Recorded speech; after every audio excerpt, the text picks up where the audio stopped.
ভাষা শহীদ অমর রহে, মাতৃভাষা জিন্দাবাদ, বাংলা ভাষা জিন্দাবাদ। আজকের এই মহতী অনুষ্ঠানে আমাদের সম্মেলনে করিমগঞ্জ শহর আঞ্চলিক সমিতির সভাপতি তথা আজকের এই স্মৃতিচারণ সভার সভাপতি আমার প্রীতিভাজন সৌমিত্র পাল এবং আমাদের সম্মেলনের অন্যান্য বিশিষ্ট নেতৃবর্গ, উপস্থিত সুধীমণ্ডলী, সংবাদ মাধ্যমের বন্ধুরা, আজকে মহান 19শে মে এই মহান দিনে আমাদের বাঙালি জাতি ভাষার ঐতিহ্য, ভাষার অধিকার রক্ষার জন্য 1961 সালে 11 জন তরতাজা যুবক যুবতী কিশোরী আত্মাহুতি দিয়েছিলেন। তার ফলে আমাদের এই উপত্যকার ভাষার অধিকার সুরক্ষিত হয়েছিল। কাজে আজকের এই মহান দিনে শ্রদ্ধার সঙ্গে তাদেরকে স্মরণ করি, প্রণতি জানাই তাদের চরণে। সেই সঙ্গে আমাদের এই ভাষা আন্দোলনের যে বহমান ধারা নিয়ে এর পরবর্তী সময়ে 1972 সাল, 1986, 1996 সালে আমাদের এই উপত্যকার যারা শহীদ হয়েছেন তাদের সবাইকে আমি শ্রদ্ধার সঙ্গে স্মরণ করি, প্রণতি জানাই তাদেরকে। সেই সঙ্গে বিশ্বের সব জায়গায় ভাষার অধিকার রক্ষার জন্য যারা আত্মাহুতি দিয়েছেন তাদেরকেও আমরা, বিশেষ করে আমাদের পার্শ্ববর্তী দেশ বাংলাদেশে যারা শহীদ হয়েছেন তাদেরকেও আমরা শ্রদ্ধার সঙ্গে স্মরণ করি এবং আমাদের প্রণতি জানাই। এই যে 19-এর চেতনা নিয়ে, 61-র চেতনা নিয়ে পরবর্তীকালে আমাদের এই বরাক উপত্যকায় আমাদের অগ্রজরা সুচিন্তিত ভাবে আমাদের এই অধিকার আত্মপরিচয় রক্ষার জন্য একটি সম্মেলন গড়ে তুলেছিলেন 1977 সালে। তাই শ্রদ্ধার সঙ্গে সেই মহান ব্যক্তিদেরকে স্মরণ করি এবং তারপর থেকে এই আমাদের বরাক উপত্যকা বঙ্গ সাহিত্য ও সংস্কৃতি সম্মেলন এই যে বহমান আন্দোলন চালিয়ে যাচ্ছে। আমাদের উপত্যকার আমাদের যে মাতৃভাষা বা আরো যারা আছেন অন্য ভাষাভাষী যারা, তাদের উপরে অনেক সময় প্রত্যক্ষভাবে এবং পরোক্ষভাবে তাদের অধিকার ছিনিয়ে নেওয়ার জন্য প্রচেষ্টা করা হয়েছে। আমাদের সম্মেলন দৃঢ়ভাবে তা প্রত্যাখ্যানের চেষ্টা করে আসছে বিগত দিনগুলা থেকে। আপনারা সবাই জানেন আমরা বিভিন্ন সময়ে বিভিন্ন দাবি দাওয়া করে আসছি। কিছু কিছু দাবি দাওয়া হয়তো আমাদের আন্দোলনের পরে আমরা সেটাকে প্রতিষ্ঠিত করতে পেরেছি, কিন্তু অনেকগুলাই হয়নি। আমার আজকের দিনে বিশেষ করে সরকারের কথা বলার আগে আমাদের আত্মজিজ্ঞাসার কথা আমার খুব মনে পড়ে। যে প্রত্যাশা নিয়ে,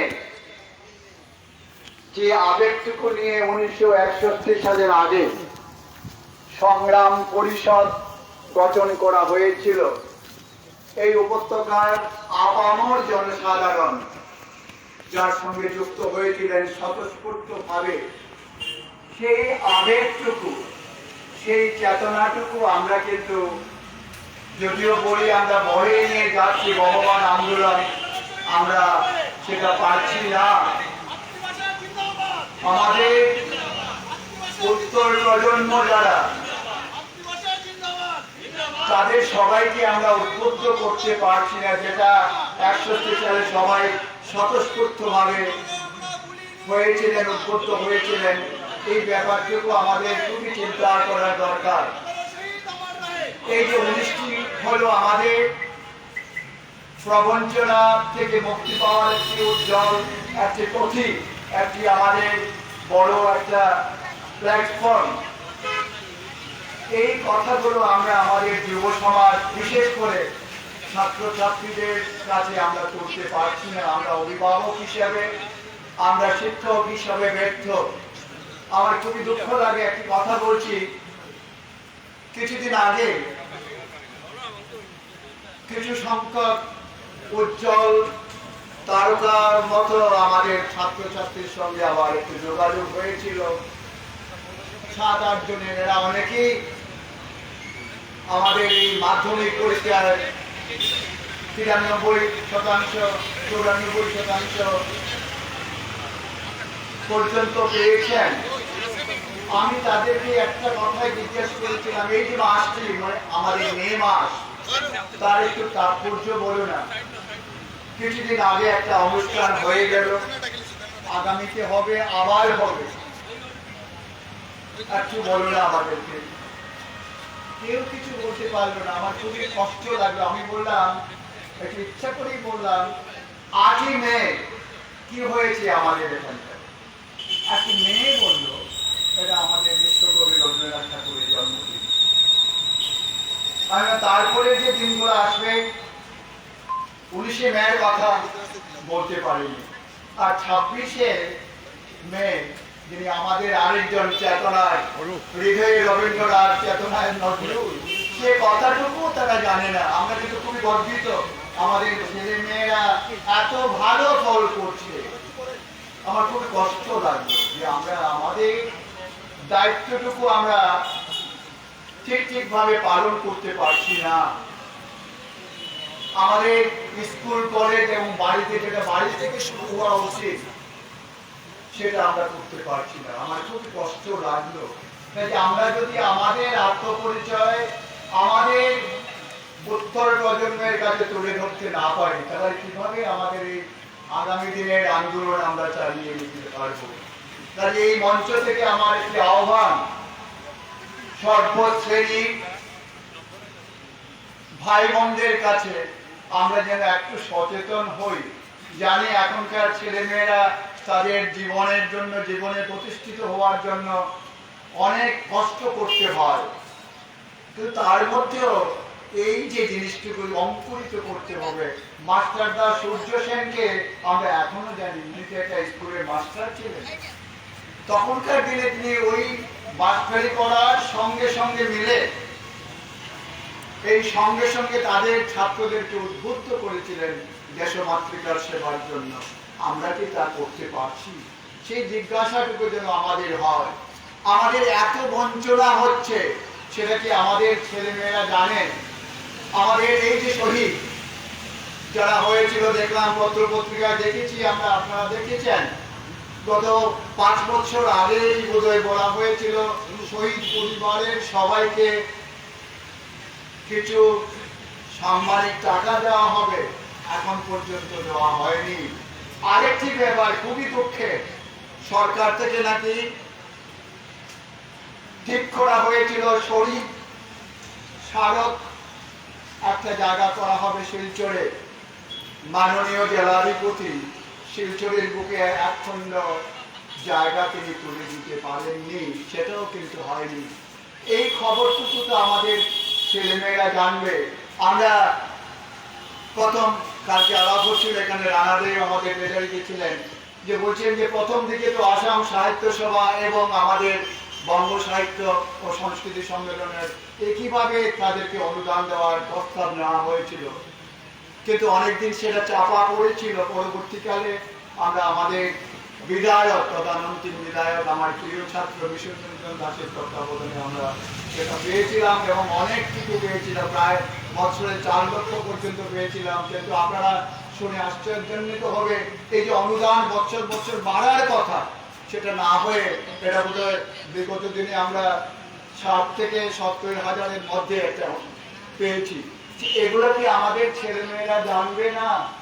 জানানোর দায়িত্বটুকু শুধু বঙ্গ সাহিত্য সংস্কৃতি সম্মেলনের কর্মকর্তাদের নয়, আমাদের সবার। এবং আমি তো মনে করি এই উপত্যকায় আমরা যারা বিভিন্ন ভাষাভাষী সবাই আছি, আমরা সবাই এই ছত্রছায়ায়, এই সম্মেলনের ছত্রছায়ায় এই জাতীয় কথাগুলো আমাদের থেকে আমাদের ছেলেমেয়েদেরকে জানানো উচিত। এটা খুবই পরিতাপের ব্যাপার। আমরা আমাদের অভিভাবক হিসেবে দায় দায়িত্ব পালন করছি, শিক্ষক শিক্ষয়িত্রী হিসেবে দায় দায়িত্ব পালন করছি, কিন্তু আমাদের উপরে যে রকম প্রত্যক্ষ বা পরোক্ষভাবে যে খর্গ নেমে আসে, সেটার জন্য তাদেরকে তৈরি করতে হবে এইটুকু বলে। এবং আমরা জানি যে আমাদের এই সম্মেলনের একজন প্রাক্তন সভাপতি তথা বিশিষ্ট কবি এই অঞ্চলে, আপনারা সবাই জানেন, শক্তিপদ ব্রহ্মচারী, তিনি লিখেছিলেন যে কেড়েছে বাস্তবিকতা, সেই কেড়েছে ভয়, সেই করেছে ভয়, আকাশ জুড়ে লেখা আছে আমার আত্মপরিচয়। এই যে আত্মপরিচয় যে লেখা আছে, সেই আত্মপরিচয়ের আকাশটুকু কিন্তু এখন দূষরিত, আবর্জনা থেকে গেছে। এবং সেই আকাশটাকে নির্মল করার জন্য, করে আবার সেই কথাটুকু তুলে ধরার জন্য আমরা যেন সচেষ্ট থাকি। এই কথাটুকু আমরা জানি যে এই যে শহীদের দিবসের তাৎপর্য অনেকেই বলবেন, আমি শুধু আমার কথা, আমাদের বঞ্চনার কিছু কথা, এবং আমরা যাতে সবাই ঐক্যবদ্ধ হয়ে এই ছত্রছায়ায় সবাই থেকে আমরা যেন সংঘবদ্ধভাবে আগামী বিগত দিনে যেভাবে আন্দোলন হয়েছিল আমরা করছি, কিন্তু বিক্ষিপ্ত না হয়ে যেন আমরা সবাই মিলে করি। এই আবেদনটুকু রেখে আমি আপনাদের কাছ থেকে বিদায় নিচ্ছি। আপনারা সবাই ভালো থাকুন, আনন্দে থাকুন। ধন্যবাদ সবাইকে, ভালো থাকুন।